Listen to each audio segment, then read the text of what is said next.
இப்போ நான் பிரயோஜனப்படுத்தி கொண்டேன்னா இந்த ஒரு இழப்பை நான் பார்த்துருப்பேனான்னு எங்களுக்கு தெரியாது. ஆண்டவரும் நிறைய முறை வார்டன் கொடுத்தாரு, என் பிள்ளை மாறுவான் வருவான்ட்டு. எல்லாம் முடிகிற சூழ்நிலையில் தான் என்ன ஆச்சுனாக்கா, நான் மாறுறேன், நான் வாழ்கிறேன்னு நினைக்கும் போது வாழ முடியல. நான் மாறிட்டேன், நான் ஒப்பு கொடுக்குறேன். ஏன்னா நானும் இன்னொரு சகோதரர் தான் கடைசி ஹாஸ்பிட்டலில் இருந்தோம். அவங்க விட்ட அந்த கண்ணீர் ரொம்ப என்ன பாதிச்சிச்சு. சரி, எத்தனையோ முறை சான்ஸ் இருந்துச்சு, ஆண்டவர் கொடுத்தாரு, அதை நீ பயன்படுத்தியிருந்தால் நல்லா எழுதுக்கலாமே. இப்போ முடியல, அவ்வளோதான், முடிஞ்சிச்சு. இதுக்கு மேலே என்ன பண்ணணும்? இந்த சூழ்நிலை தான் இப்படிப்பட்ட இழப்பை பார்த்தேன். அதனால் ஏன் பாருமா, நான் ஒன்று சொல்ல விரும்புகிறேன். நீங்கள் செய்கிற தவறான பழக்கங்கள் ஒருவேளை உங்களுக்கு இருக்கணும்னாக்கா, ஆண்டவர் இந்த நாளில் உங்களை தேடி வந்திருக்கிறாரு.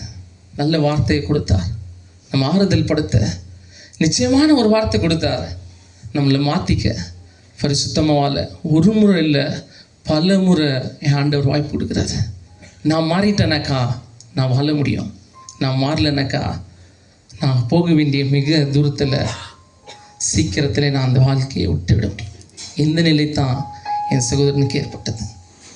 பாருங்கள், பல தடவை கொரோனா டைம்லேயும் அவ்வளோதான், மரணம், அந்த ஒரு சூழ்நிலை, கஷ்டம், வேதனை இருந்துச்சு தான் ஆண்டவர் வாய்ப்பு கொடுத்து ஜீவனை கொடுத்தாரு, காப்பாற்றிக்கல. இப்போ கடைசியாக இந்த நாட்களில் நான் பார்க்கும்போது ஒரு வாரமாக கூடவே இருந்தேன். அந்த துடிப்பு, நான் யாருன்னு தெரியாத ஒரு நிலை, ரொம்ப பெயின். நான் வாழணும்னு நினைக்கிறேன், ஆனால் வாழ்கிறதுக்கு வாய்ப்பு இல்லை. இதெல்லாம் ரொம்ப கஷ்டம்.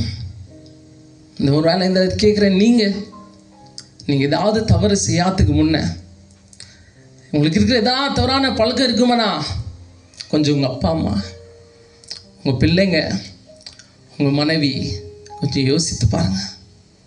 வாழ்க்கை நல்லா இருக்கணும், ஆண்டவர் நல்ல முடிவை வச்சுருக்காரு. இப்படி இல்லை, ஒரு வேளை வேறு நிலையில் போய்ட்டு இருந்தேன், அது வேறு மாதிரி.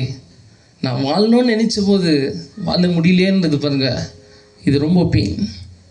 நான் மாறிட்டேன், இன்னும் நான் வாழ்கிறேன், முடியல, பெயின், ரொம்பவே கஷ்டம், ரொம்பவே கஷ்டம், ரொம்பவே கஷ்டம். இந்த சூழ்நிலை தான் இந்த முடிவு ஏற்பட்டது. எனக்குள்ள ஒரு பாரம். ஒருவேளை நீங்கள் ஏதாவது அந்த பழக்கத்தில் இருப்பீங்கன்னா தயவாக கேட்டுக்கிறேன், தயவாக கேட்டுக்கிறேன். கொஞ்சம் உங்கள் குடும்பத்தை நீங்கள் நல்லா இருங்க. இதனால் ஒரு பிரயோஜனமும் இல்லை. என் வாழ்க்கையில் நான் செய்கிற தவறானால என் குடும்பம் பாதிக்கப்படுது, என் பிள்ளைங்க பாதிக்கப்படுறாங்க, என்னை பெற்றவங்க பாதிக்கப்படுறாங்க, என்னை சுற்றி இருக்கவங்க பாதிக்கப்படுறாங்க. இதெல்லாம் அப்போ தெரிஞ்சிருந்தா ஒரு வேலை இன்னும் கொஞ்ச நாள் இருந்துக்கலாமோ யோசிக்கலாம். இப்போ என்னோடய பாரமாக இருக்கிறது. ஏன்னா ஒன்று, வாழணும்னு நினச்சப்போ வாழ முடியல, வாழ வாய்ப்பு கொடுத்தப்போ பிரயோஜனப்படுத்திக்கல. இதுதான் இருந்துச்சு. ஏன்னா நாங்கள் சின்ன வயசுலேருந்து பார்த்து வளர்ந்தது, வாழ்ந்த ஸ்டைலு, இந்த ட்ரெஸ் கோடு, எல்லா நண்பர்களையும் சேர்க்குது. நிறைய நண்பர்கள், தவறானவர்களும் வந்தாங்க, நல்லவங்களும் இருந்தாங்க. குடும்பம், பாசம் எல்லாமே இருந்தது தான். எங்கள் பசங்கிட்ட எங்கள் வீட்டில் இல்லாத ஒரு குணங்கள் இதில் பார்க்கலாம், இவங்கிட்ட பார்க்கலாம். பட் ஆண்டவர் வாய்ப்பை கொடுத்தாரு, இழந்து போச்சு. இப்போ திருப்பி வான்னா வரல. ஆனால் ஒன்றே ஒன்று தான், அந்த கடைசி நேரத்தில் கண்ணீர் விட்டு யோசித்தான். அப்போ நினச்சேன், ஆண்டவரே உன்னுடைய சமூகத்தில் இருப்பாங்கன்ற விசுவாசிக்கிறான்ப்பா, உன்னுடைய சமூகத்தில் இருப்பாங்கன்ற நான் விசுவாசிக்கிறான். இந்த நம்பிக்கை தான் கொஞ்சம் ஆறுதல் படுத்துது, கொஞ்சம் ஆறுதல் படுத்துது. இது ஒரு நம்பிக்கை தான் எங்களுக்கு, வேறு எதுவும் இல்லை. வந்தவங்க எல்லாருக்கும் நான் நன்றி செலுத்துக்கிறோம். அதான் ஸ்டீஃபன் அவர்கள் கடைசியாக பிரைஸ் தி லார்ட்.